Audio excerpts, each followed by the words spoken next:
Assalamualaikum warahmatullahi wabarakatuh. Alhamdulillah, alhamdulillahilladzi hadana li hadza wa ma kunna linahtadiya laula an hadana Allah. Asyhadu an la ilaha illallah wa la syarika lah wa asyhadu anna Muhammadan abduhu wa rasuluhu la nabiyya ba'dah.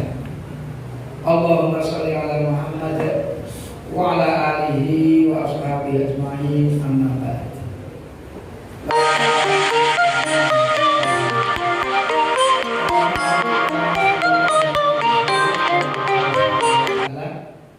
Atas segala nikmat yang telah diberikan kepada kita semua, nikmat iman dan Islam. Bapak-bapak, ibu sekalian yang berbahagia, Rasulullah itu kalau datang Ramadan, beliau selalu berdoa, Allahumma ahlilhu, di dalam satu riwayat. Di dalam riwayat yang lain, Allahumma ahillahu alaina bil yumni wal imani wassalamati wal islam. Itu doa Rasulullah. Ya Allah, dengan datangnya hilal Ramadan ini, yaitu datangnya bulan Ramadan ini, yang pertama, berilah kami rasa nyaman, rasa aman. Bil yumni, itu doa Rasul yang pertama. Beri kami rasa aman, rasa nyaman. Alhamdulillah, daerah kita ini aman dan nyaman. Karena kalau kita bayangkan kita itu di Ukraina, bapak-bapak ini, itu yo ibadah itu nggak nyaman. Setiap saat ada ledakan dan bom. Sholat di masjid saja takut-takut itu masjidnya meledak nanti. Jadi nggak nyaman. Ya, alhamdulillah kita nyaman. Yang kedua, wal iman, berilah kami kekuatan iman. Karena puasa Ramadan ini tidak bisa dilakukan kecuali orang-orang yang kuat imannya. Karena puasa ini hanya Allah yang tahu. Kita dan Allah yang tahu. Kalau orang sholat tidak sholat itu ketahuan. Ratau di masjid, ratau kita jumatan ini rasolat kita. Tapi orang puasa itu tidak kelihatan. Kita masuk kamar deket-deket melak mentoy ini tidak tahu. Jadi ini hanya kita dengan Allah Subhanahu Wa Taala, maka dibutuhkan ini. Maka kalau ada orang-orang Islam yang bulan ini tidak mau berpuasa padahal tidak ada udzur, itu jelas menunjukkan lemah iman. Bapak-bapak ibu, yang ketiga Rasul untuk wassalamati. Dan ketika datang Ramadan, berilah kami kesehatan, badan yang sehat, keselamatan.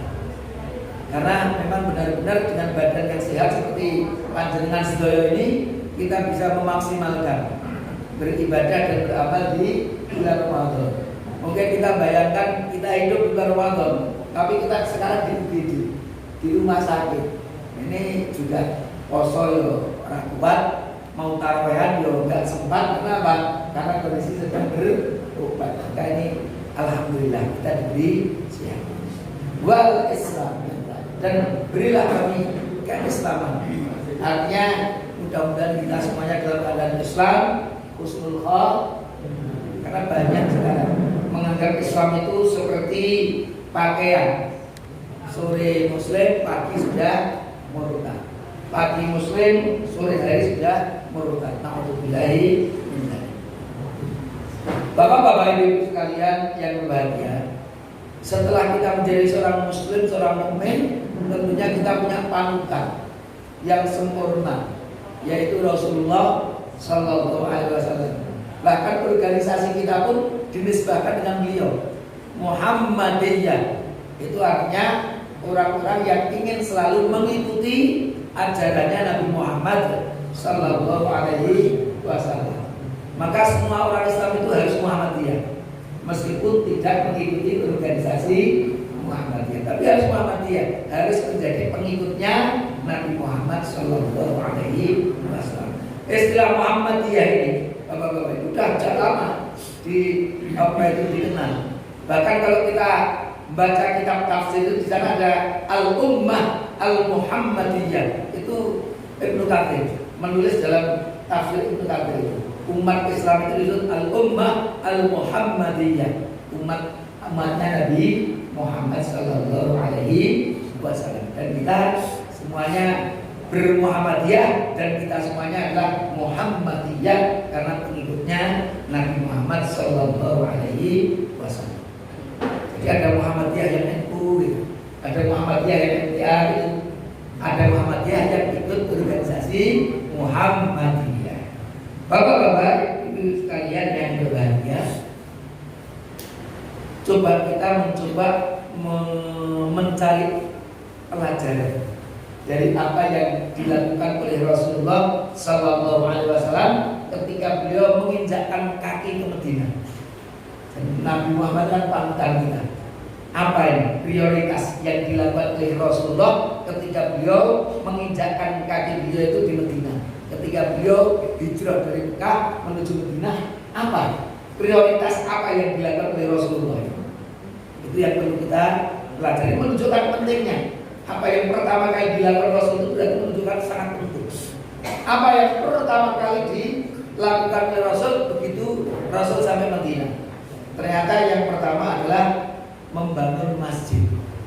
Jadi Rasul sampai Madinah, apa yang pertama ada di benak Rasul? Bangun masjid. Maka dibangunlah Masjid Nabawi itu pun dari, kalau dalam riwayat kan untanya Rasul menunggu. Begitu berhenti itu di satu tanah, ternyata tanah itu miliknya Bani Najjar. Ketika Rasul membeli, ternyata Bani Najjar itu sudah kita jual saja kepada Allah Subhanahu wa Ta'ala. Artinya diwakafkan oleh Bani Najjar kepada umat Islam. Itulah contoh wakaf yang pertama ada di dalam Islam, yaitu wakaf Al-Masjid An-Nabawi. Dan organisasi Muhammadiyah itu banyak kekayaannya dihasilkan dari wakaf. Termasuk pesantren Imam Zuhud itu 90% itu wakaf itu. Pertama wakaf dari Sukowati, kan gitu. Di Unan ini Pak Sukowati. Mungkin kelihatannya mau dijadikan pabrik, tapi kelihatannya sudah dibangunnya itu. Tapi mungkin kelihatannya mengurutannya wakafkan. Alhamdulillah diwakafkan, dan memang wakafnya waktu itu untuk dijadikan pondok pesantren, dan sekarang alhamdulillah sesuai dengan amanah wakafnya, yaitu dari Sukowati untuk menjadi pondok pesantren Imam Zuhud. Membangun masjid, karena masjid itu nanti fungsinya banyak sekali. Masjid sebagai pusat ibadah, masjid sebagai pusat dakwah, masjid sebagai pusat pendidikan, masjid sebagai pusat musyawarah, masjid sebagai pusat berjuang. Nah, itu bisa. Jadi hanya untuk sholat saja, tapi tentunya salah satu yang paling penting dalam masjid itu adalah untuk ibadah, khususnya sholat lima waktu. Jadi Rasul pertama masjid. Maka organisasi Muhammadiyah itu kalau akan hidup, maka mari kita mulai dari masjid, hidupkan masjid-masjidnya. Maka banyak sekali wakaf-wakaf yang diberikan kepada Muhammadiyah. Mari kita benar-benar hidupkan masjid-masjid wakaf itu. Satu itu amanah dari wakafnya. Kita mendapatkan amanah terus masjid-masjid ini. Kemarin belum lama itu di Mombakan itu juga masjidnya udah makro itu masjid putih itu yang dekat sawah itu diwakafkan kepada Muhammadiyah. Dan saya juga waktu itu diminta untuk mengisi pengajiannya itu. Karena ternyata yang wakaf itu salah satu wali dari murid SD SD Muhammadiyah Imam Zuhud. Mewakafkan dari pembahasan mewakafkan masjid. Dan prinsipnya bapak-bapak sebenarnya, prinsipnya itu masjid itu tidak memperbanyak. Kalau bisa dibesarkan di satu masjid lebih bagus. Kecuali kalau masjid yang satu itu sudah penuh, baru yang kedua. Yang kedua penuh, baru yang ketiga. Prinsipnya sebenarnya begitu. Meskipun kadang-kadang kita itu juga banyak masjid tapi nggak ada yang penuh. Ini juga memang juga dari sisi optimalisasi itu kurang. Kalau Rasulullah dulu, ya, bahasanya kan terpusat di Masjid Nabawi. Bahkan Rasul pernah bersabda, "Sholatul rajuli ma'ar rajuli azka min sholatihi wahdahu." Salatnya seseorang dengan orang yang lain, berarti berdua, itu lebih baik daripada salat sendiri. Wa sholatuhu ma'ar rajulaini azka min sholatihi ma'ar rajuli. Dan salatnya bersama dua orang, yaitu bertiga, itu lebih baik dari salatnya dengan dua orang, dengan salat berdua. Jadi salat bertiga itu lebih baik dari salat berdua. Wa ma kana aktsar kana ahabbu ila Allah taala. Dan semakin banyak jemaahnya, maka semakin dicintai oleh Allah Subhanahu wa taala. Maka prinsipnya satu masjid jamaahnya penuh. Kalau udah agak kuat, baru masjid yang kedua. Karena semakin banyak jamaahnya, semakin banyak pahalanya. Dan imannya luar biasa. Bapak-bapak ibu sekalian yang berbahagia. Bahkan kalau kita kenal sejarah, itu ada masjid yang didirikan oleh orang munafik. Namanya Abu Amir Ar-Rahib. Ini jelas Ar-Rahib itu apa? Pendeta. Ar-Rahib itu pendeta. Dia memang asalnya seorang Kristen. Tapi karena dia tuh waktu itu tokoh di Madinah, begitu Rasul bisa berhijrah ke Madinah, ternyata yang menjadi pusat, yang menjadi orang yang paling didengar itu Rasulullah. Maka si Abu Amir Ar-Rahib ini sangat marah. Karena apa? Pengaruhnya orang-orang Madinah yang dulu pada mendengarkannya sudah lari kepada Muhammad. Itu jadi merentel Nabi. Maka dia masuk Islam, tapi nanti tetap menjadi seorang munafik. Itulah Abu Amir.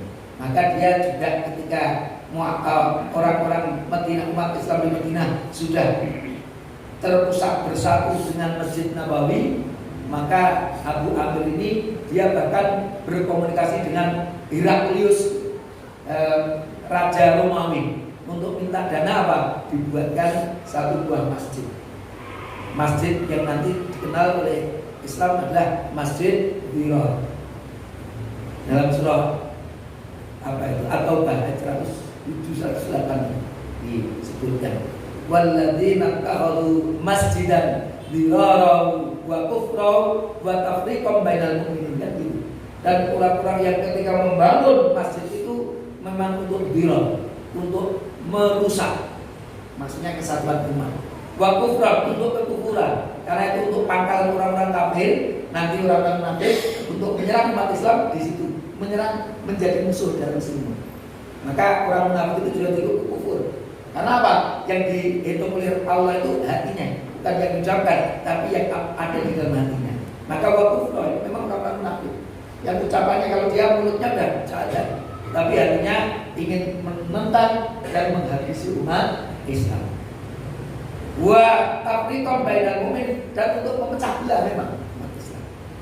Bahkan Rasul pun asalnya tidak tahu. Ketika menjelang perang Tabuk, masjid ini sudah selesai dibangun. Maka mereka minta Rasul untuk apa? Untuk meresmikan. Dan Rasul sudah menyanggupi. Tapi ketika Rasul berperang, pulang dari perang, turunlah ayat itu dan langsung disampaikan oleh malaikat Jibril bahwa masjid itu adalah masjid dirar. Tujuannya bukan untuk meramaikan jamaah sholat, tapi untuk memecah belah umat. Akhirnya Rasul tidak jadi meresmikan, tapi memerintahkan beberapa sahabat untuk menghancurkan masjid itu. Bahkan dalam riwayat masjid itu dijadikan tempat sampah setelah dihancurkan. Itu masjid dirar. Maka bukan berarti kalau banyak masjid juga masjid tidak. Tentunya untuk menjadi masjid dirar tadi tujuannya adalah satu, tujuannya untuk pecah belah, gitu, untuk kekufuran, untuk justru melawan umat Islam yang lurus, itu bagi bisa disebut masjid dirar. Tapi kalau kita belum penuh masjid, tidak bangun masjid yang lain, mudah-mudahan tidak termasuk masjid dirar. Tapi prinsipnya sebenarnya satu masjid dengan penuh daripada 3 masjid tapi sepertiga semuanya. Kalau dalam agama kita itu yang lebih utama satu masjid tapi yo ora apa-apa kalau udah punya 3 masjid, yang hendaknya 3 masjid itu makanya semuanya dihidupkan semuanya. Insyaallah bukan masjid dirar kalau tujuannya tidak untuk memecah belah umat. Itulah bapak-bapak sekalian yang berbahagia.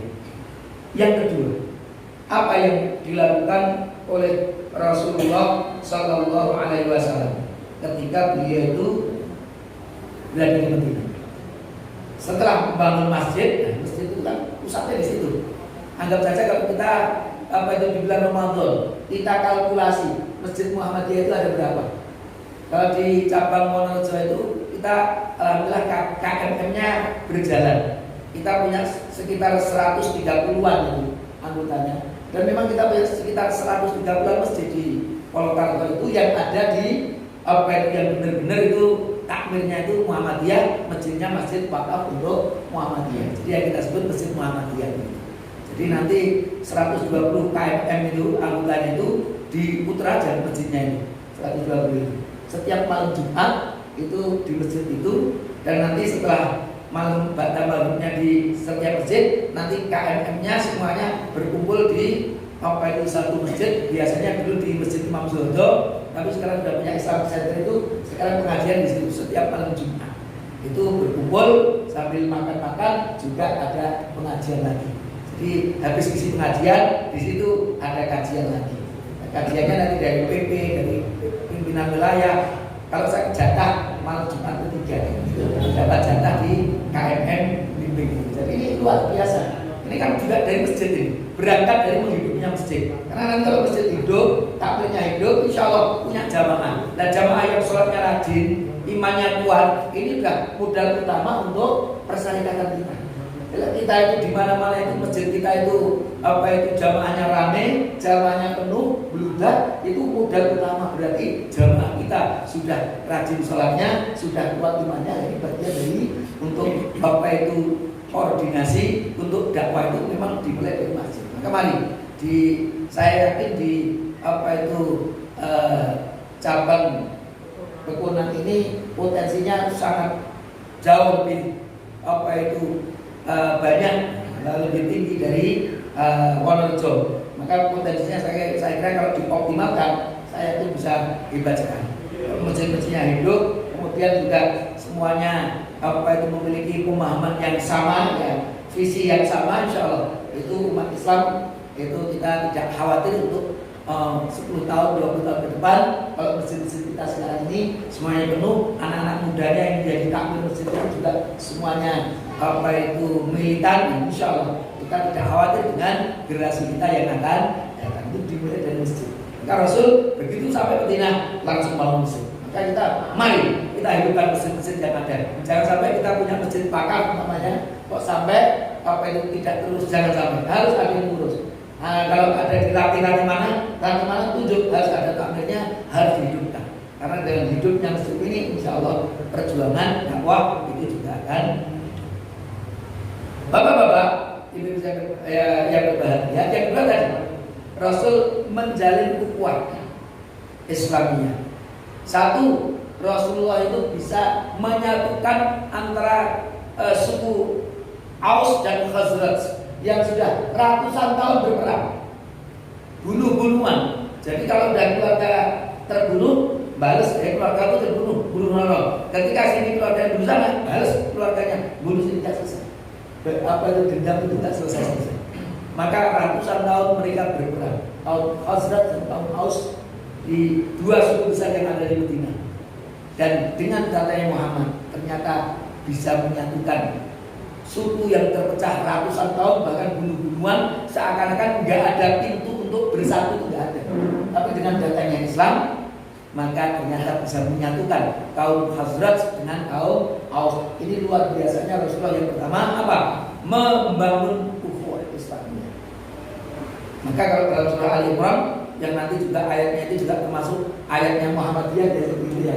Itu sebelum batakum minkum itu kan waqtasim itu wadhkuru ni'matallahi 'alaikum, dan ingatlah nikmat Allah yang telah diberikan atas kalian. Idz kuntum a'da'an fa'alafa baina qulubikum, ketika kalian dulu adalah musuh bebuyutan, kemudian wa'alafa baina qulubikum, dan Allah telah menyatukan hati kalian. Itu sebenarnya kaum Aus dan Khazraj. Ingat baik kaum Aus dan Khazraj, kamu dulu bermusuhan ratusan tahun, tapi dengan Islam kamu bisa bersatu dengan saudara-saudaramu. Maka ini juga menjadi pelajaran. Jadi insya Allah yang namanya ukhuwah yang paling kuat itu ukhuwah yang didasarkan oleh agama. Karena ukhuwah itu banyak sekali. Ada ukhuwah dairiyah, ukhuwah ke daerahan.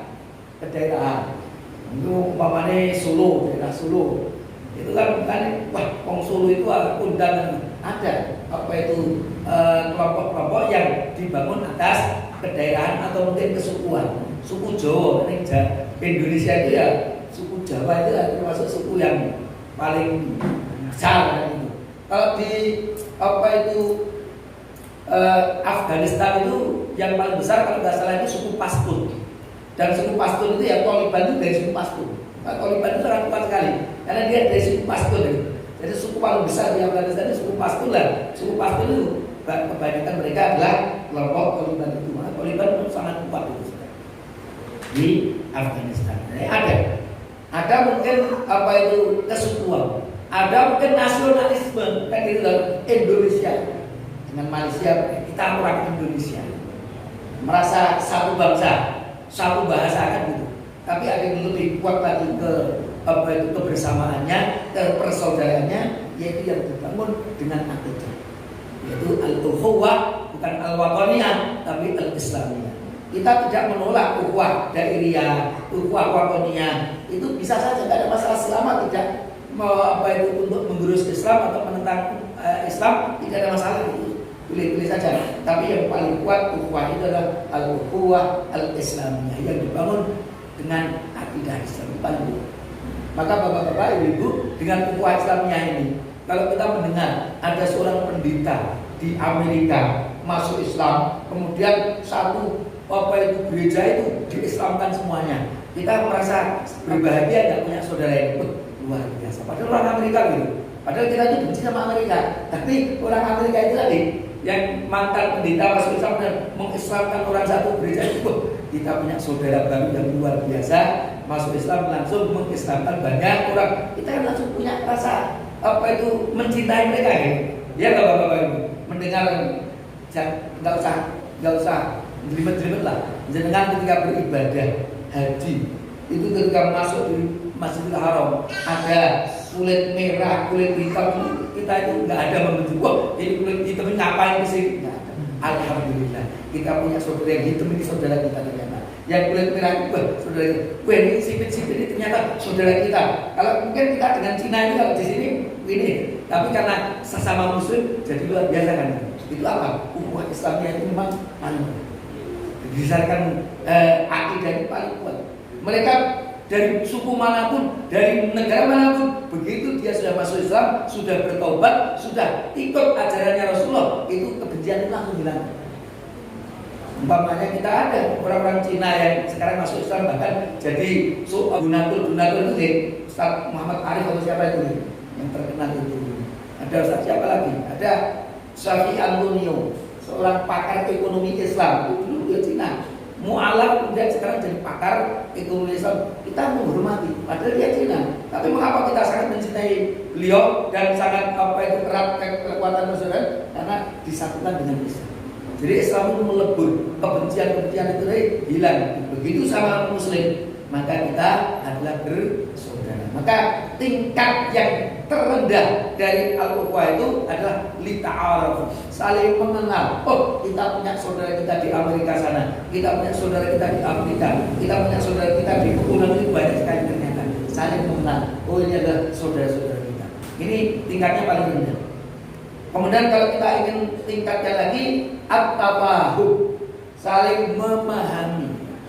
Apalagi kalau sudah satu visi, kita bergerak di Muhammadiyah. Ini karena kita kenapa? Oh, baru sakit, kita jemputkan gitu loh. Oh, baru ada macam-macam, ada musibah, mungkin kita bisa membantu. Ini artinya apa? Saling memahami.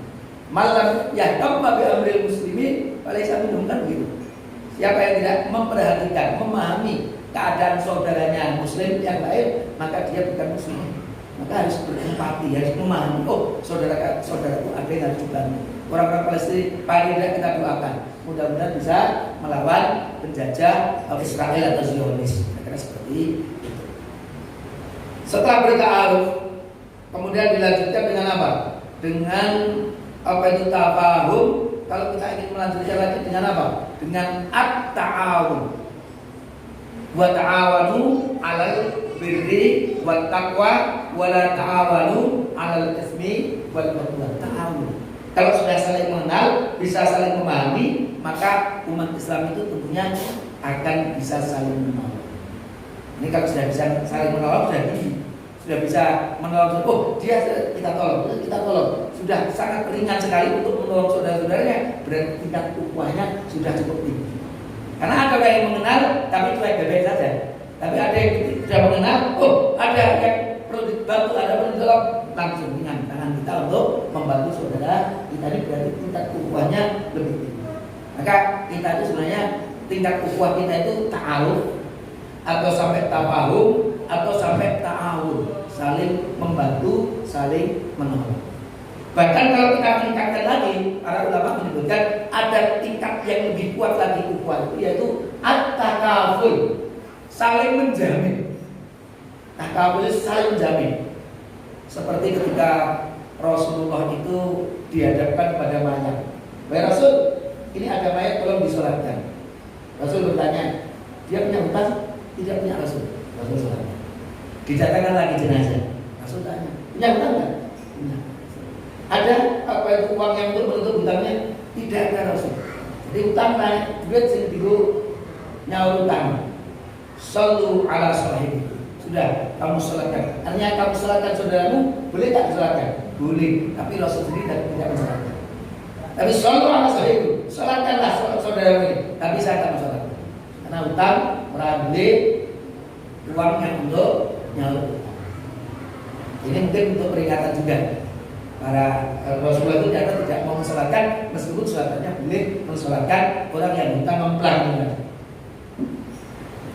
Tapi ini tema kita bukan tema mempelainya, tema kita ini tema ada seorang sahabat waktu itu. Wahai Rasul, semua hutang mayat ini saya yang menjamin, saya lunasi, diumumkan. Siapa yang hutang dengan ini, saya nanti yang melunasi hutang. Karena sudah ada yang menjamin, maka Rasulullah mensalatkan jenazah luar biasa sampai menjamin. Maka kalau di dalam istilah agama namanya al-ithar. Itu al-ithar itu apa? Bisa mendahulukan orang lain meskipun dirinya juga membutuhkan. Itu tingkat ukhuwah yang paling tinggi. Itu al-ithar, mendahulukan orang lain meskipun dirinya juga membutuhkannya. Itu digambarkan mungkin turunnya surah Al-Hasyr ayat 9. Monggo nanti dibaca surah Al-Hasyr ayat 9. Walladzina tabawwa'u ad-dara min qablihim. Kemudian di ujung nanti wa yusiruna ala anfusihim. Ada ayat wa yusiruna ala anfusihim. Ini ayat ini turun ternyata ada asbabun nuzulnya. Diriwayatkan oleh Imam Bukhari dan Imam Muslim. Dan ceritanya mungkin kita sudah kenal semuanya. Sudah apa itu hafal ceritanya. Ceritanya itu tentang tamunya Rasul. Rasul itu mendapatkan tamu. Setelah lama ngobrol, ya orang Arab itu kalau kedatangan tamunya itu tamu istimewa, bukan konsolnya begitu teko itu tidak. Jadi kalau datang tamu dari jauh, tamu istimewa lah bahasa begitu. Itu pasti masak makanan istimewa. Paling tidak beleh kudus. Itu orang Arab. Maka ada orang yang model seperti itu, nanti disebut kathirur Roma. Umpamanya Pak Joko kathirur Roma, banyak debunya. Mengapa dia disebut banyak debunya? Karena enak teko tamu, langsung mesti beli kambing, apa itu bakar kambing. Bakar kambing kan banyak debu, banyak apa itu abunya ya, banyak abunya. Kathirur Roma itu banyak abunya. Kenapa? Karena sering bakar-bakar untuk tamunya. Itu disebut kathirur Roma. Jadi kalau orang menghormati tamunya, itu dikenal, oh orang itu banyak arune. Jadi aku harus bakar tadi. Itu apa itu orang Arab. Maka Rasulullah ketika ada tamu mau minta Aisyah masakan, ternyata Rasul hari ini kita tidak punya makanan. Bayangkan, Rasulullah waktu itu tidak punya makan. Ya sudah, karena tidak ada makanan, tamunya dibawa oleh Rasul ke sekelompok sahabatnya, kerumunan sahabat. Oke kan mesti ada singgung. Wahai sahabat itu, di antara kalian siapa yang bisa memuliakan tamu saya? Hanya memberi makan. Kita belum sempat. Akhirnya ada yang minta saya wahai Rasul, dibawalah tamu Rasul itu oleh sahabat tadi ke rumah. Sudah gelap malam. Bu, tolong disediakan apa itu makanan untuk tamunya Rasul. Wahai Bapak, kita itu punya satu porsi makan. Ini saya masak ini tadi karena anak kita tadi nangis minta makan sampai ketiduran. Nanti kalau dia bangun nangis lagi pasti minta makanan. Jadi saya sediakan untuk makanan itu ini. Ya sudah, pokoknya itu untuk tamunya Rasul, urusan kita belakangan beres. Yang penting tamu Rasul belakangan dulu. Tapi begitu sudah di dipastikan untuk Rasul, tahu Rasul, mikir lagi. Ini cuma satu porsi. Iya, nek dibagi itu apa tamu kita. Ya sudah, artinya ngapusi tapi untuk kebaikan di sini. Bilang saja sama tamunya, tintirnya itu minyaknya habis. Jadi mohon maaf, ini makannya pertemuan. Jadi tintirnya habis. Kayak juga tamunya makan, tuan rumahnya tadi, sahabat yang mau ngantar tadi, pura-pura ikut makan tapi jadi guru kecap.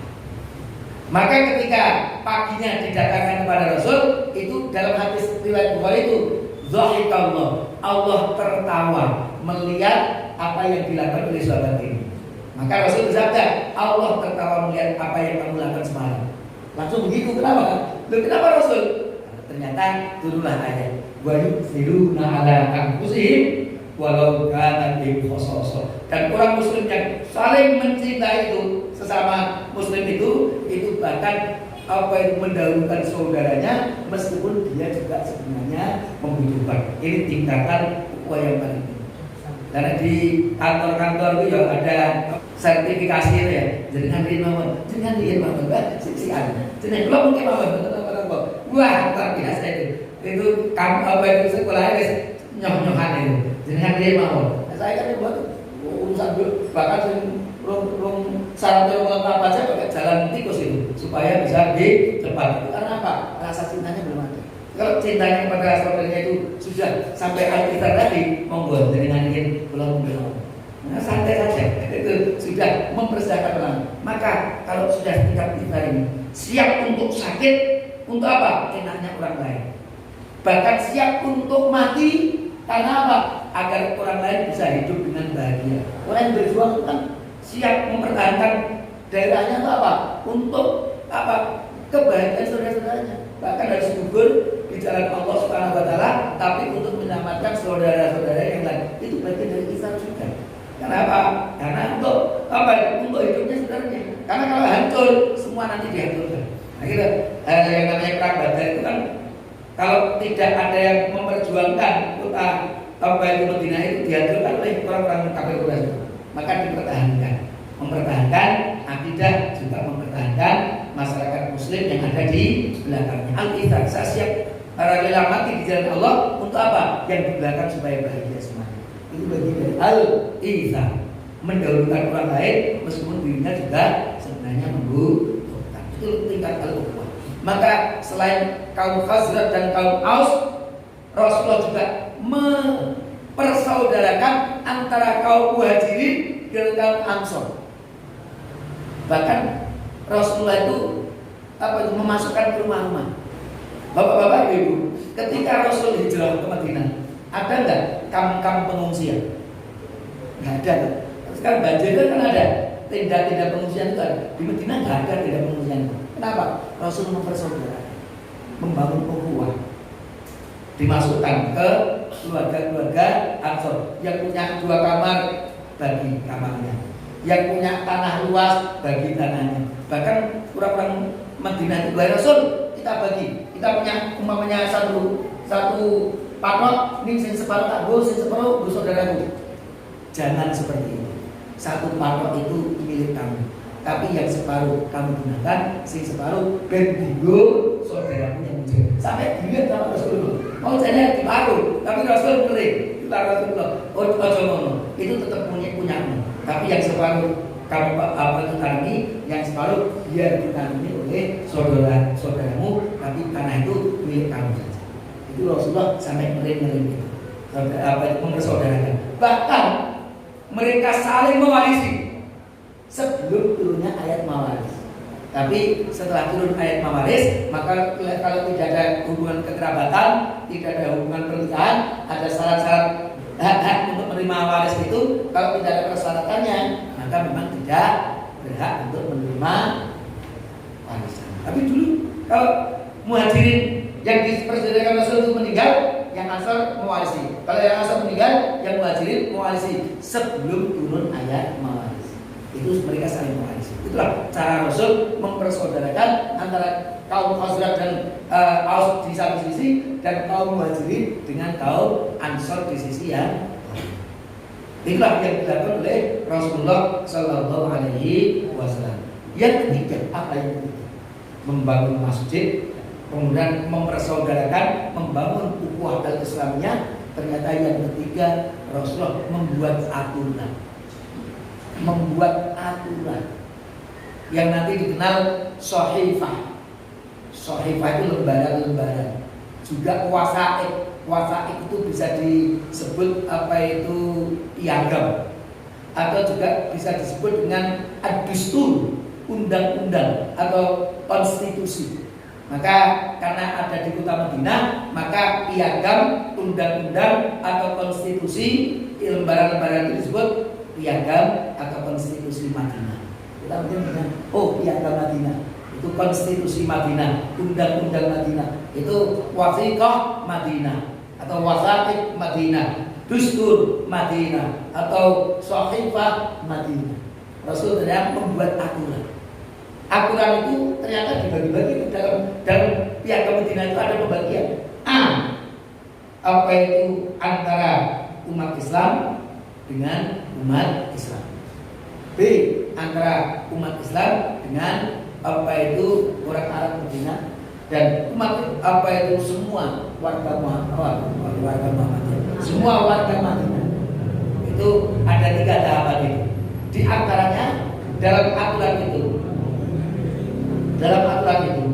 kalau ada orang luar, kelompok dari luar yang ingin mendolimi penduduk yang ada di Madinah ini, maka penduduk Madinah bersama-sama harus mempertahankan kota Madinah ini dari serangan luar. Ini salah satu apa itu aturan yang sudah digariskan dan sudah disepakati oleh penduduk Madinah waktu itu. Karena memang yang berkuasa umat Islam, dan dengan aturan ini keadilan terjaga. Maka kalau ada yang mengatakan Islam itu tidak toleran, lihat mana daerah yang lebih toleran dari Madinah waktu dikuasai oleh Rasulullah waktu itu. Kristen masih bisa dengar, orang Yahudi masih bisa beribadah ke sinagog-sinagog mereka. Tidak ada sinagog yang dihancurkan, gereja yang dihancurkan setelah Nabi Muhammad datang kota Madinah. Jadi ada toleransi yang luar biasa. Maka Islam adalah agama yang paling toleran. Kita lihat sekarang Prancis itu ya, itu calon presidennya itu jor-joran itu apa? Untuk mendolimi umat Islam. Yang satu raweh jilbaban naik sekolah, sisi mah ragu sekolah, naik di pun raweh itu yang lapen itu ya. Itu calon presidennya itu kan semakin keras. Itu akan menolak semuanya, jilbab itu nggak boleh, tidak hanya di sekolah. Kalau sekarang Macron ini kan hanya kalau sekolah raweh yang jilbab. Tapi sing penantangnya diragu sekolah, nanti di tempat umum nggak boleh pakai jilbab. Orang Muslim bahkan menganggap ketika ada orang sholat di jalan karena nggak ada masjidnya meludak di jalan, itu dianggap apa? Itu dianggap penjajahan apa itu bangsa Arab terhadap umat. Seperti di Indonesia, itu di sholat saja dianggap kita sedang dijajah oleh umat Islam, seperti Andalusia dijajah oleh umat Islam. Nah, minta kebenciannya terhadap umat Islam luar biasa. Bapak-bapak ibu sekalian berbahagia, ternyata Bani Quraidah ketika terjadi perang Khandaq atau perang Ahzab itu ternyata berkhianat. Bani Quraidah ikut pasukannya Mekah untuk apa? Ikut menghancurkan Nabi Muhammad, pasukannya Muhammad. Tapi ternyata mereka puntang-panting balik ke Makkah. Maka orang-orang Bani Quraidah itu tadi akhirnya terpaksa kembali ke Madinah. Padahal yang ada di benaknya Madinah hancur, dia pasti dapat rampasan perang yang banyak, makmur di Madinah. Tapi ternyata mereka tidak bisa menghancurkan Madinah, maka yang terjadi sebaliknya. Maka Rasul memerintahkan kepada pasukan untuk apa? Mengusir Bani Quraidah itu dari tempatnya, karena telah berkhianat terhadap apa itu perjanjian, yaitu piagam Madinah. Apa yang terkenal sabda Rasulullah itu? La yusalliyanna ahadun al-asr illa fi Bani Quraidah. Jangan sampai kalian sholat asar kecuali kalau kalian sudah sampai Bani Quraidah. Janganlah kalian sholat asar kecuali kalau kalian sudah sampai ke Bani Quraidah. Jadi usir Bani Quraidah dari Madinah. Maka pasukan Islam berangkat menuju Bani Quraidah. Perintahnya apa? Jangan sekali-kali kamu sholat asar kecuali kalau kamu sudah sampai Bani Quraidah. Tapi ternyata bapak-bapak di pertengahan jalan Bani Quraidah ternyata masih jauh. Tapi waktu asar sudah hampir habis.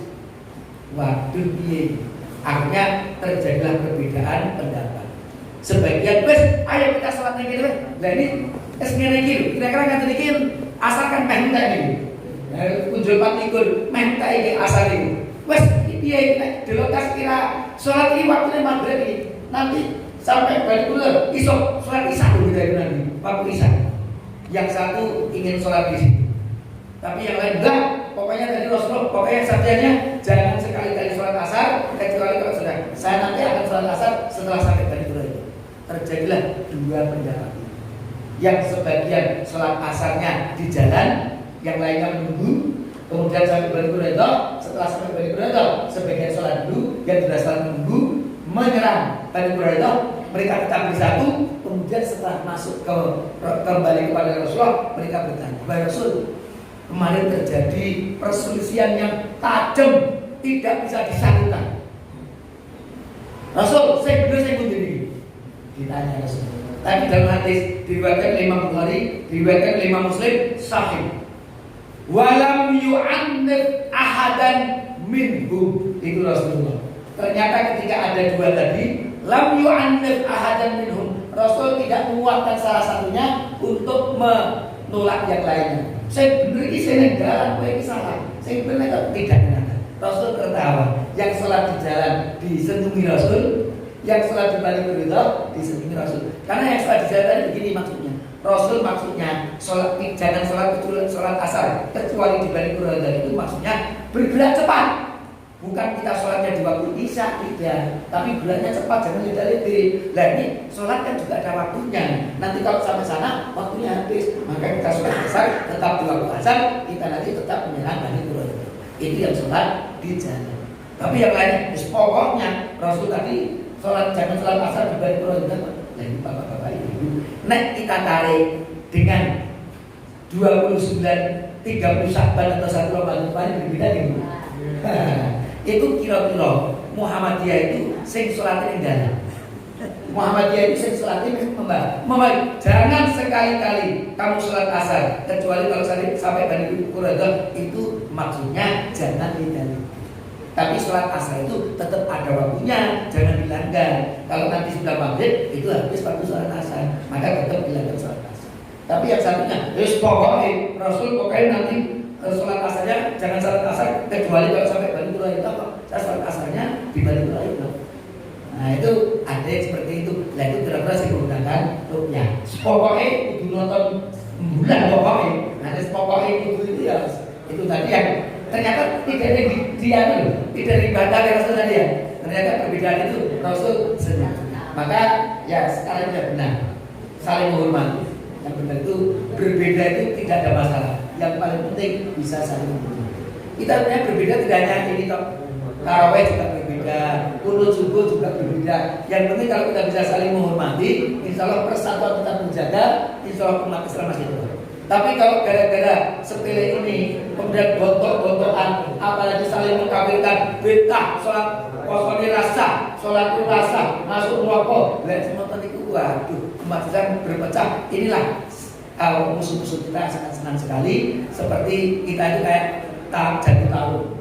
Nah, kita ditarungke, mereka tinggal lihat kita tarung, kita berdarah-darah, mereka tertawa, tersenyum, tertawa, alhamdulillahi min dzalik. Maka mari, apa yang dilakukan Rasul itu kita tindak lanjuti, kita teladani. Bangun masjid, hidupkan ukhuwah Islamiyah, bangun aturan yang kita mestinya dengan aturan itu kita ikuti. Maka ada orang yang menolak organisasi, silakan, tidak ada masalah. Tapi Piagam Madinah menunjukkan pentingnya berorganisasi. Dan Muhammadiyah termasuk yang ingin meneladani Rasul. Rasul membangun Piagam Madinah, Muhammadiyah membangun ADRT Muhammadiyah. Untuk apa? Membuat aturan-aturan supaya visi kita sama, perjuangan kita sama, dakwah kita bisa optimal menuju ridha Allah Subhanahu wa taala. Mudah-mudahan yang sedikit ini ada manfaatnya, dan kalau ada kekurangan mohon maaf yang sebesar-besarnya. Aku qouli hadza wa astaghfirullah li wa lakum. Wassalamualaikum warahmatullahi wabarakatuh.